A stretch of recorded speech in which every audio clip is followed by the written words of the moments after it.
چودہ اگست 1947 اسلامی جمہوریہ پاکستان وجود میں آیا۔ 14 اگست کا دن پاکستان میں سرکاری اور عوامی سطح پر ملی جوش و جذبے سے منایا جاتا ہے۔ تحریک پاکستان اصل میں مسلمانوں کے قومی تشخص اور مذہبی ثقافت کے تحفظ کی وہ تاریخی جدوجہد تھی جس کا بنیادی مقصد مسلمانوں کے حقوق کا تحفظ اور بحیثیت قوم ان کی شناخت کو منوانا تھا، جس کے لیے علیحدہ مملکت کا قیام از حد ضروری تھا۔ قائد اعظم کی صورت میں مسلمانوں کو ایک عظیم رہنما ملا جنہوں نے مسلمان قوم کو ایک پلیٹ فارم پر جمع کیا اور آزادی کی تحریکیں چلائیں، جس میں انہیں کامیابی نصیب ہوئی۔ بالآخر 14 اگست 1947 کو مسلمانوں کو ایک آزاد مملکت حاصل ہوا۔ تاریخ پاکستان سے مراد اس خطے کی تاریخ ہے جو 1947 کو تقسیم ہند کے موقع پر ہندوستان سے الگ ہو کر اسلامی جمہوریہ پاکستان کہلایا۔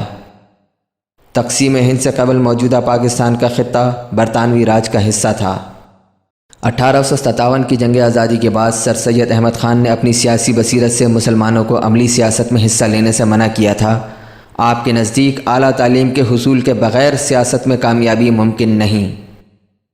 ہندو لیڈروں نے مسلمانوں کی بے توقیری اور بدلتے حالات میں ان کے فکری فقدان کا فائدہ اٹھاتے ہوئے ہندو مسلم اتحاد کا ڈھونگ رچایا۔ 1885 میں ہی ایک انگریز نے کانگریس پارٹی کی بنیاد رکھی تو ہندو سیاستدانوں نے اپنے مذموم مقاصد کے حصول کے لیے اس میں جوق در جوق شمولیت اختیار کی، جبکہ کم فہم مسلمان بھی اس ہندو جماعت سے اپنے مستقبل کی امید لگانے لگے۔ 30 دسمبر 1906 میں محمدن ایجوکیشن کانفرنس کے سالانہ اجلاس کے اختتام پر آل انڈیا مسلم لیگ کے قیام کا فیصلہ ہوا تاکہ مسلمانوں کے حقوق کی پاسداری کے لیے باقاعدہ سیاسی جدوجہد کا آغاز کیا جا سکے۔ ان حالات میں قائد اعظم نے 1929 میں 14 نکات پیش کیے جن کا مقصد ہندو مسلم حقوق کا منصفانہ تحفظ کرنا تھا، لیکن کانگریس نے انہیں تسلیم کرنے سے انکار کر دیا۔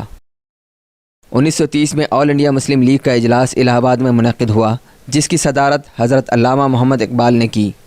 اس کانفرنس کا پس منظر ہندوستان کے اکثر علاقوں میں بڑے پیمانے پر مسلم کش فسادات میں ہندو بلوائیوں کے ہاتھوں بے گناہ مسلمانوں کا قتل عام تھا۔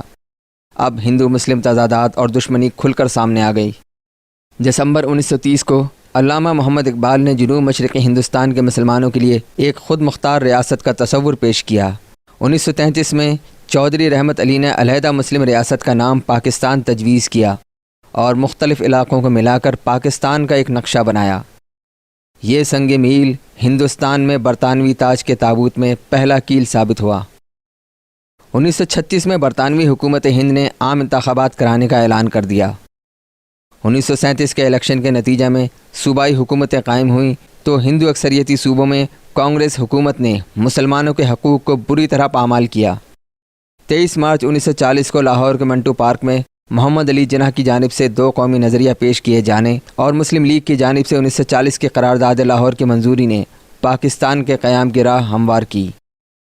پاکستان کے قیام کو ووٹ کی طاقت سے تقویت ملی اور اس کے لیے 1945-46 کے انتخابات سب سے بڑا امتحان تھے جن میں قائد اعظم اور ان کی سیاسی پارٹی آل انڈیا مسلم لیگ سرخرو ہوئی تھی۔ دنیا نے مسلم لیگ کو مسلمانان ہند کی واحد نمائندہ جماعت تسلیم کر لیا تھا۔ تحریک پاکستان کی وجہ سے برطانیہ کے وزیر اعظم کلیمنٹ ایٹلی نے اعلان کیا کہ برطانیہ جون 1948 تک ہندوستان چھوڑ دے گا اور لارڈ ماؤنٹ بیٹن تب تک بطور وائسرائے معاملات سنبھالیں گے۔ قانون آزادی ہند 1947 4 جولائی 1947 کو تقسیم ہند اور پاکستان کے قیام کا مسودہ قانون برطانوی پارلیمنٹ میں پیش کیا گیا۔ بحث کے بعد یہ مسودہ پارلیمنٹ میں بھی منظور ہوا اور اگلے ہی دن برطانوی سینٹ نے بھی توثیق کر دی۔ مزید اگلے روز شاہ برطانیہ نے بھی اس کی منظوری دے دی۔ 8 جولائی 1947 کو برطانوی قانون دان ریڈ کلف کو بھارت اور پاکستان کے سرحدوں کی حد بندی کرنے کے لیے صرف 5 ہفتوں کا وقت دیا گیا۔ اور پھر تقسیم ہند عمل میں لائی گئی اور 2 نئی عملداریاں آزاد مملکت پاکستان اور آزاد مملکت بھارت وجود میں آئیں۔ 14 اگست کی رات 12 بجے تاج برطانیہ اور بھارت و پاکستان کے مابین اقتدار کا تبادلہ ہوا اور 2 نئے ممالک پاکستان 14 اگست کو اور بھارت 15 اگست 1947 کو وجود میں آئے۔ اس تقسیم کے نتیجے میں مشرقی بنگال پاکستان اور مغربی بنگال بھارت میں شامل ہوا اور پنجاب بھی پاکستان کے موجودہ صوبہ پنجاب اور بھارت کے مشرقی پنجاب میں تقسیم ہو گیا۔ نوابی ریاستوں خاص کر مسلم ریاستوں کو اختیار دیا گیا کسی ایک ملک کے ساتھ رہنے کا۔ نوزائیدہ پاکستانی ریاست کا دارالحکومت کراچی قرار پایا، جہاں قائد اعظم محمد علی جناح نے پہلے گورنر جنرل کی حیثیت سے حلف اٹھایا، جس کے بعد تمام معاشی اور اقتصادی وسائل کی تقسیم کا آغاز بھی ہوا۔ اس میں کچھ بے ایمانی نوزائیدہ مملکت پاکستان کے ساتھ ہوئی، مگر پاکستان نے اس ناانصافی کو برداشت کیا۔ اس کے علاوہ کئی ریاستیں بھی پاکستان کے ساتھ الحاق چاہتی تھیں، مگر بھارتی حکومت نے ان پر بھی غاصبانہ قبضہ کر لیا، اور مسئلہ کشمیر بھی اسی ناانصافی کی ایک کڑی ہے۔ حالات پاکستان۔ قیام پاکستان کے بعد قائد اعظم محمد علی جناح نے پاکستان کے پہلے گورنر جنرل کا حلف 15 اگست 1947 کو اٹھایا۔ یہ عہدہ اس وقت سربراہ مملکت کی حیثیت رکھتا تھا۔ اگلے مرحلے میں پاکستان کی پہلی کابینہ نے حلف اٹھایا اور نواب زادہ لیاقت علی خان ملک کے پہلے وزیر اعظم مقرر کیے گئے۔ ابراہیم اسماعیل چندریگر کو صنعت و پیداوار، ملک غلام محمد کو خزانہ، سردار عبدالرب نشتر کو کمیونیکیشن، راجہ غضنفر علی خان کو خوراک، زراعت و صحت، جوگندرا ناتھ منڈل کو قانون اور محنت، جبکہ میر فضل الرحمان کو داخلہ، معلومات و تعلیم کی وزارت کا قلمدان سونپا گیا۔ پاکستان کی سرکاری زبان۔ قیام پاکستان کے فوراً بعد مشرقی اور مغربی پاکستان کے درمیان زبان کے نفاذ کا مسئلہ اٹھا تو قائد اعظم نے 24 مارچ سن 1948 کو ڈھاکہ یونیورسٹی کے سالانہ کنونشن سے خطاب کرتے ہوئے کہا، اردو کو ہی قومی زبان کا درجہ حاصل ہونا چاہیے، کیونکہ ملک کی تمام اکائیاں اردو سے بخوبی واقف ہیں۔ اپریل سن 1954 کو اردو زبان کو پاکستان کی قومی زبان قرار دیا گیا۔ معیشت۔ پاکستان کا قیام عمل میں آنے کے بعد پہلے 1 سال تک متحدہ ہندوستان کے سکے اور کرنسی نوٹ استعمال ہوتے رہے، جن پر حکومت پاکستان کی مہر لگائی گئی۔ 1 جولائی سن 1948 کو قائد اعظم محمد علی جناح نے اسٹیٹ بینک آف پاکستان کا افتتاح کیا۔ پاکستانی حکومت نے 1948 میں پہلا کرنسی نوٹ جاری کیا جو 1 روپے مالیت کا تھا۔ 30 دسمبر 1948 کو برطانوی حکومت نے برصغیر کے ریزرو بینک آف انڈیا کے اثاثوں کا 70% ہندوستان کو دیا، جبکہ پاکستان کے حصے میں محض 30% آیا۔ اس وقت ریزرو بینک آف انڈیا کی طرح اسٹیٹ بینک آف پاکستان بھی ایک نجی بینک تھا۔ Karachi stock exchange. پاکستان کی سب سے بڑی اسٹاک مارکیٹ کا قیام 18 ستمبر 1947 کو وجود میں لایا گیا۔ اس کا صدر دفتر آئی چندریگڑھ روڈ پر واقع ہے، جو اب پاکستان اسٹاک ایکسچینج ہے۔ 1970 میں لاہور میں اور 1989 میں اسلام آباد اسٹاک ایکسچینج قائم کیے گئے۔ 2016 میں تینوں شہروں کے اسٹاک ایکسچینج کو ایک دوسرے سے مربوط کر دیا گیا۔ خارجہ پالیسی۔ قائد اعظم اقوام متحدہ کی مکمل رکنیت کے حامی تھے، جس کے لیے 13 اگست کو ایک نمائندہ امریکہ بھیجا گیا۔ امریکہ سے تعلقات استوار کرنے کا کام ابو الحسن اصفہانی کو سونپا گیا۔ سب سے پہلے کراچی میں خارجی معاملات اور دولت مشترکہ کے شعبوں کے سلسلے میں کلفٹن کے علاقے میں ایک رہائشی مکان میں دفتر قائم کیا گیا۔ وزارت خارجہ کا پہلا کام تھا نوزائیدہ مملکت پاکستان کو دنیا بھر میں متعارف کرانا، اور اس کے بعد اقوام متحدہ کی ممبرشپ حاصل کرنا۔ اس کے بعد پوری دنیا میں سفارت خانے قائم کرنا تھے، جس کے لیے تربیت یافتہ عملے اور مالیاتی وسائل کی کمی کی وجہ سے یہ کام بڑے پیمانے پر ممکن نہیں تھا۔ اس لیے یہ فیصلہ کیا گیا کہ کچھ خاص ملکوں میں ہائی کمشنر اور سفیر مقرر کیے جائیں۔ سب سے پہلے دہلی، لندن، واشنگٹن، کابل، قاہرہ اور رنگون میں سفارت خانے قائم کیے گئے۔ کچھ عرصہ بعد ایران میں بھی سفیر مقرر کیا گیا۔ شروع میں ان ہائی کمشنر اور سفراء صاحبان نے خیر سگالی کے طور پر کوئی بھی معاوضہ نہیں لیا۔ یہ ان کی وطن سے محبت کا بیان ثبوت تھا۔ 30 ستمبر 1947 پاکستان اقوام متحدہ کا رکن بن گیا۔ آئین اور قانون۔ پاکستان کا اعلیٰ اساسی قانون آئین پاکستان کہلاتا ہے۔ آئین پاکستان کا وہ اعلیٰ قانون ہے جو ریاست پاکستان کے اندر تمام اہم چیزوں اور فیصلوں کا تعین کرتا ہے۔ پاکستان میں ابتدا میں برطانوی آئین 1935 کے ترمیم کے ساتھ رائج رہا، جسے بعد میں پہلے تو قرارداد مقاصد کے ذریعے اسلامی شکل دینے کی کوشش کی گئی اور بعد میں 1956 میں پہلا آئین نافذ کیا گیا۔ 12 مارچ 1949 کو قرارداد مقاصد منظور ہو گئی۔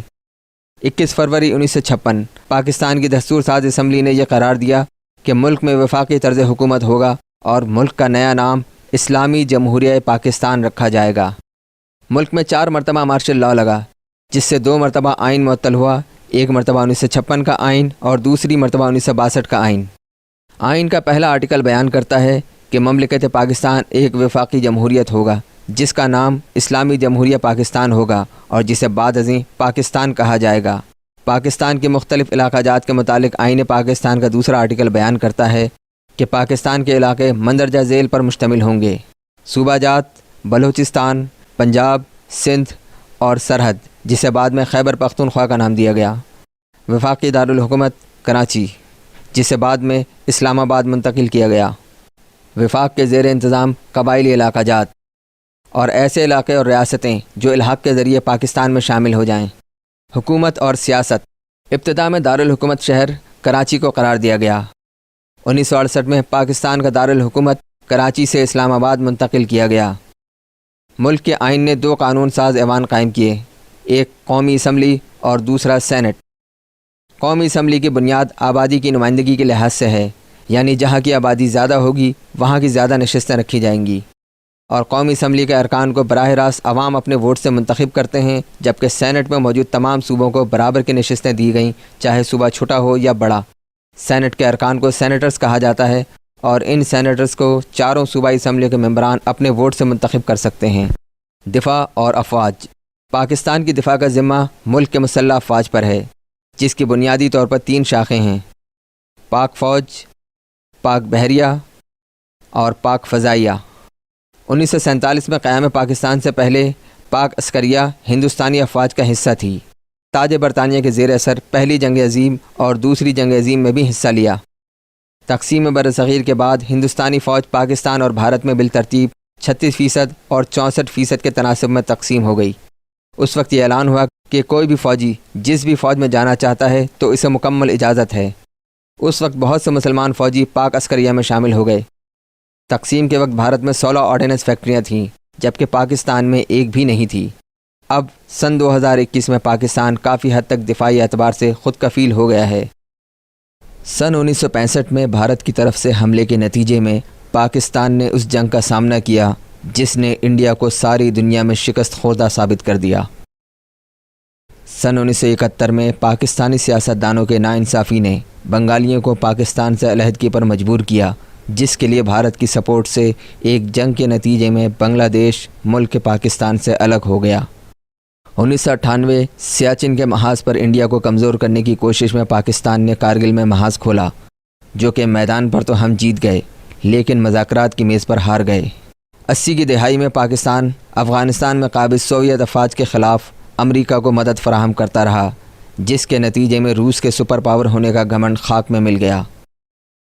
لیکن اس جنگ میں افغان عوام کو بطور ہمدردی جگہ دینے کے نتیجے میں پاکستان کو اندرونی دہشت گردی کا سامنا کرنا پڑا، جس کے بعد پاک فوج نے انتہا پسندی اور اندرونی دہشت گردی کو ختم کرنے کے لیے بڑی قربانیاں دیں اور پاکستان کا امیج دنیا کی نظروں میں بہتر کیا۔ تعلیم: 11 مئی سن 1951 کو جامعہ کراچی کا قیام عمل میں آیا۔ 16 ستمبر 1959 حکومت پاکستان نے اسلامک ریسرچ انسٹیٹیوٹ کے قیام کا اعلان کیا۔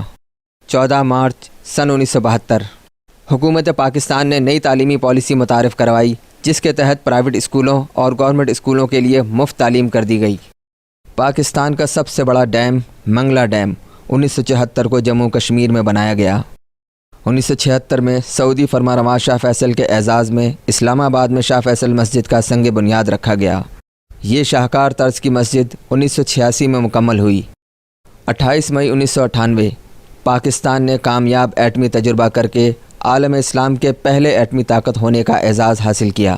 بھارت نے جو ایٹمی تجربات کیے، آج ہم نے اس کا حساب بھی چکا دیا ہے۔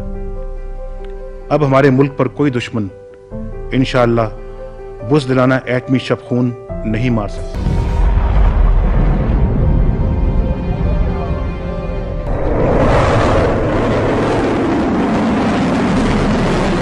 اپریل 2015 میں پاک چین اقتصادی راہداری سی پیک منصوبے کا آغاز ہوا، جس کا مقصد جنوب مغربی پاکستان سے چین کے شمال مغربی خود مختار علاقے سنکیانگ تک گوادر بندرگاہ، ریلوے اور موٹر وے کے ذریعے تیل اور گیس کی کم سے کم وقت میں ترسیل کے لیے راہداری بنانا ہے۔ سی پیک منصوبہ پاکستان اور اس کے دوست ممالک کے لیے ایک گیم چینجر ثابت ہوگا۔ 22 دسمبر 1965 پاکستان کے پہلے جوہری ایٹمی ری ایکٹر نے کام کرنا شروع کیا۔ 28 اکتوبر 1972 صدر پاکستان ذوالفقار علی بھٹو نے کراچی نیوکلیئر پاور پلانٹ کینپ کا افتتاح کیا۔ مواصلات 7 جون 1962 پاکستان کے خلائی ادارے اسپارکو نے پہلا راکٹ رہبر اول سونمیانی کے مقام سے خلا میں روانہ کیا۔ 26 نومبر 1964 صدر پاکستان جنرل ایوب خان نے پاکستان ٹیلی ویژن نیٹ ورک کا افتتاح کیا، جس سے پاکستان میں ٹیلی ویژن کی نشریات کا باقاعدہ آغاز ہو گیا۔ 25 ستمبر 1968 پاکستان ٹیلی ویژن نیٹ ورک نے ڈھاکہ سے نشریات کا آغاز کیا۔ پاکستانی حکمران پاکستان کے قیام کے وقت سربراہ مملکت برطانوی طرز حکومت کا عہدہ گورنر جنرل ہوتا تھا۔ سن 1948 میں گورنر جنرل قائد اعظم محمد علی جناح کی وفات ہو گئی، جس کے بعد وزیر اعظم لیاقت علی خان پر بھاری ذمہ داریاں آن پڑیں، جبکہ اگلے گورنر جنرل کا عہدہ خواجہ ناظم الدین کو دیا گیا۔ سن 1951 میں وزیر اعظم لیاقت علی خان کو شہید کر دیا گیا تو سربراہ مملکت خواجہ ناظم الدین نے گورنر جنرل کے عہدے سے سبکدوش ہو کر وزیر اعظم کا عہدہ سنبھالا اور ان کی جگہ گورنر جنرل کا عہدہ ملک غلام محمد نے سنبھالا۔ ان کے پاس یہ عہدہ ان کی شدید علالت کے زمانے تک رہا، جب انہوں نے 6 اگست 1955 کو جنرل اسکندر مرزا کو یہ عہدہ منتقل کیا۔ اس دوران خواجہ ناظم الدین وزیر اعظم تھے۔ 1951 سے 1958 تک کئی وزرائے اعظم آئے اور چلے گئے۔ 1956 میں پاکستان میں پہلا آئین نافذ ہوا، جس کے تحت گورنر جنرل کا عہدہ ختم کر کے صدارتی طرز حکومت متعارف کرایا گیا۔ اسکندر مرزا گورنر جنرل سے صدر بن گئے۔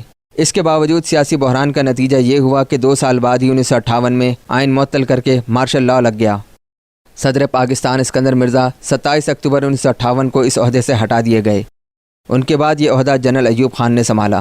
ایوب خان نے 1961 میں آئین پر کام کیا جو صدارتی طرز کا تھا اور پہلی دفعہ تحریری حالت میں انجام پایا۔ پاکستان کے دوسرے آئین کا نفاذ ہوا، مگر مشرقی پاکستان کے حالات آہستہ آہستہ بگڑتے گئے۔ اس آئین کے سائے میں 1962 میں صدر کے عہدے کے لیے عام انتخابات ہوئے اور مارشل لاء اٹھا لیا گیا۔ ان انتخابات میں صدر ایوب خان کے مد مقابل سب سے اہم حریف مادر ملت فاطمہ جناح تھیں، جو بے پناہ مقبولیت کے باوجود ہار گئیں۔ 25 مارچ 1969 کو ایوب خان عوامی احتجاج کی وجہ سے صدارت کے عہدے سے علیحدہ ہو گئے۔ انہوں نے حکومت اپنے فوجی پیشرو جنرل یحییٰ خان کے حوالے کر دی۔ صدر جنرل یحییٰ خان نے مارشل لاء لگا کر انتخابات کرانے کا وعدہ کیا۔ 1971 کے عام انتخابات میں مشرقی پاکستان سے عوامی لیگ کی واضح کامیابی کے باوجود فوجی حکمران صدر یحییٰ خان نے اقتدار منتقل کرنے سے گریز کیا۔ اس کے بجائے مشرقی پاکستان میں سیاستدانوں کے خلاف فوجی آپریشن کو ترجیح دی۔ بھارت نے اس صورتحال سے فائدہ اٹھاتے ہوئے بنگالی علیحدگی پسندوں کو بھرپور مالی اور عسکری مدد فراہم کی، جس کے نتیجے میں آخرکار دسمبر 1971 میں سقوط ڈھاکہ ہو گیا اور مشرقی پاکستان ایک علیحدہ ملک بنگلہ دیش کی صورت میں دنیا کے نقشے پر ابھرا۔ صدر یحییٰ خان نے 20 دسمبر 1971 کو صدارتی اقتدار ذوالفقار علی بھٹو کے حوالے کیا۔ 1972 سے لے کر 1977 تک پاکستان میں PPP کی حکومت تھی۔ ذوالفقار علی بھٹو پاکستان کے صدر اور بعد ازاں وزیر اعظم رہے۔ اس دور میں پاکستان کی تمام سیاسی جماعتوں کی رضامندی سے آئین پاکستان 1973 مرتب اور نافذ العمل کیا گیا اور فضل الہی چودھری صدر کے عہدے پر آئے۔ اسی دور میں پاکستان میں صنعتوں اور اداروں کو نیشنلائز کیا گیا۔ اس دور کے آخر میں سیاسی کشیدگی بڑھ گئی اور اس کے نتیجے میں جنرل ضیاء الحق نے بھٹو کو برطرف کر کے 1977 میں مارشل لاء لگا دیا اور پھر کچھ ہی دنوں میں ایک قتل کے مقدمے میں ذوالفقار علی بھٹو کو سزائے موت دے دی گئی۔ اگلا دور 1977 تا 1988 مارشل لاء کا تھا۔ اس دوران صدر فضل الہی نے عہدے سے استعفیٰ دے دیا اور صدر پاکستان کا عہدہ جنرل ضیاء الحق نے سنبھالا۔ اس زمانے میں افغانستان میں جنگ کی وجہ سے پاکستان کو بہت امداد ملی۔ صدر ضیاء الحق نے 1985 کے غیر جماعتی انتخابات کرائے۔ اس کے نتیجے میں وزیر اعظم جنیجو کی حکومت بنی، مگر 1988 میں ہی ضیاء الحق نے انہیں برطرف کر دیا۔ ان کے دور حکومت میں عوام جمہوری انتخابات کا انتظار کرتی رہی، مگر پھر 1988 میں صدر مملکت ضیاء الحق کا طیارہ حادثہ میں انتقال ہو گیا، جس کے بعد اس وقت کے چیئرمین سینٹ جو کہ صدر کے قائم مقام تھے خود بخود صدر مملکت قرار پائے۔ اس وقت پاکستان میں پھر سے جمہوریت کا آغاز ہوا۔ اس کے بعد صدر پاکستان غلام اسحاق خان کی سربراہی میں 1988 میں انتخابات ہوئے اور بے نظیر بھٹو کی قیادت میں PPP اور اس کی حلیف جماعتیں اقتدار میں آئیں اور بے نظیر بھٹو نے وزیر اعظم پاکستان کا عہدہ سنبھالا۔ کچھ عرصہ بعد صدر غلام اسحاق خان نے حکومت کو برطرف کر دیا۔ 1990 میں نواز شریف کی قیادت میں IJI اور اس کی حلیف جماعتیں اقتدار میں آئیں۔ 1993 میں یہ حکومت بھی برطرف ہو گئی۔ اس کے بعد پاکستان کے نئے صدر فاروق لغاری تھے۔ اگلے انتخابات 1993 میں ہوئے اور ان میں دوبارہ PPP اور اس کی حلیف جماعتیں اقتدار میں آئیں۔ صدر فاروق احمد لغاری کے حکم پر یہ حکومت بھی برطرف ہو گئی۔ 1997 میں انتخابات کے بعد نواز شریف کی قیادت میں مسلم لیگ نون اور اس کی حلیف جماعتیں اقتدار میں آئیں۔ اس حکومت کے آخری وقت میں سیاسی اور فوجی حلقوں میں کشیدگی بڑھ گئی اور اس کا نتیجہ نکلا کہ 1999 میں دوبارہ فوجی حکومت آ گئی۔ اس وقت کے chief of army staff Pervez Musharraf نے صدر رفیق تارڑ کو فارغ کر کے خود صدر مملکت کا عہدہ لے لیا اور ان کے دور صدارت میں 2001 میں ہونے والے انتخابات کے بعد وزیر اعظم ظفر اللہ خان جمالی بنے۔ 2004 میں جنرل پرویز مشرف نے شوکت عزیز کو وزیر اعظم بنانے کا فیصلہ کیا۔ مختصر عرصہ کے لیے چودھری شجاعت حسین نے وزیر اعظم کی ذمہ داریاں سر انجام دیں اور شوکت عزیز کے قومی اسمبلی کے ممبر منتخب ہونے کے بعد وزارت عظمیٰ سے مستعفی ہو گئے۔ شوکت عزیز قومی اسمبلی کی مدت 15 نومبر 2007 کو ختم ہونے کے بعد وزارت سے مستعفی ہو گئے۔ صدر مملکت پرویز مشرف عوامی دباؤ پر مستعفی ہو گئے۔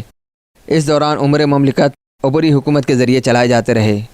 پیپلز پارٹی کے چیئرمین آصف علی زرداری عہدہ صدارت کے لیے منتخب ہو گئے۔ فروری 2008 میں الیکشن کے بعد PPP نے یوسف رضا گیلانی کو وزیر اعظم نامزد کیا، جنہوں نے مسلم لیگ نون اور ANP کی حمایت سے اعتماد کا ووٹ حاصل کیا۔ 22 جون 2012 کو یوسف رضا گیلانی کی نااہلی کے بعد راجہ پرویز اشرف نئے وزیر اعظم بنے۔ مئی 2013 میں عام انتخابات ہوئے جس میں پاکستان مسلم لیگ نون ایک بڑی جماعت کے طور پر ابھری۔ یوں نواز شریف پاکستان کی تیسری بار وزیر اعظم منتخب ہوئے۔ ان کے دور وزارت میں صدر کا عہدہ ممنون حسین نے سنبھالا۔ 28 جولائی 2017 کو عدالت عظمیٰ نے ایک اور وزیر اعظم نواز شریف کو پاناما لیکس فیصلے میں تاحیات نااہل قرار دے کر برطرف کر دیا اور یوں پاکستان مسلم لیگ نون کے شاہد خاقان عباسی نئے وزیر اعظم بن گئے۔ 17 اگست 2018 کو عمران خان 176 ووٹ حاصل کر کے 22ویں وزیر اعظم پاکستان بن گئے اور ان کی جماعت سے تعلق رکھنے والے عارف علوی صدر پاکستان بن گئے۔ قدرتی آفات۔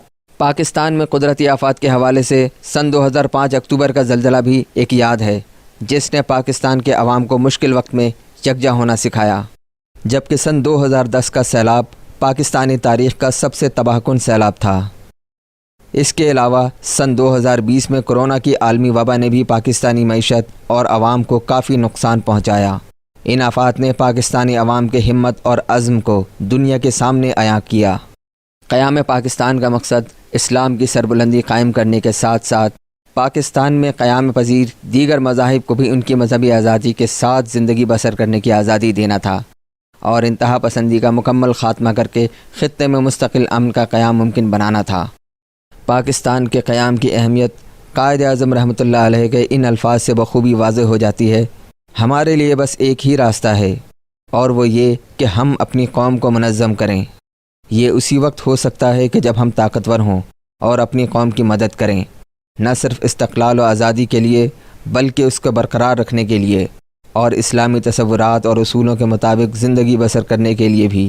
پاکستان کا مقصد صرف آزادی و خود مختاری ہی نہیں، اسلامی نظریہ ہے جو ایک بیش قیمت عطیے اور خزانے کی حیثیت میں ہم تک پہنچا ہے۔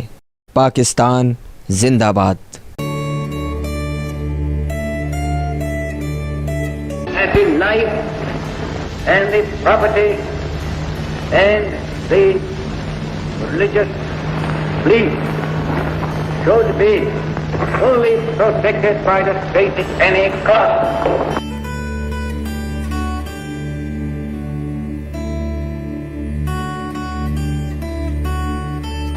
I pray to God that this critical moment He may guide us and enable us to discharge our responsibility in a wise and statesmanlike manner.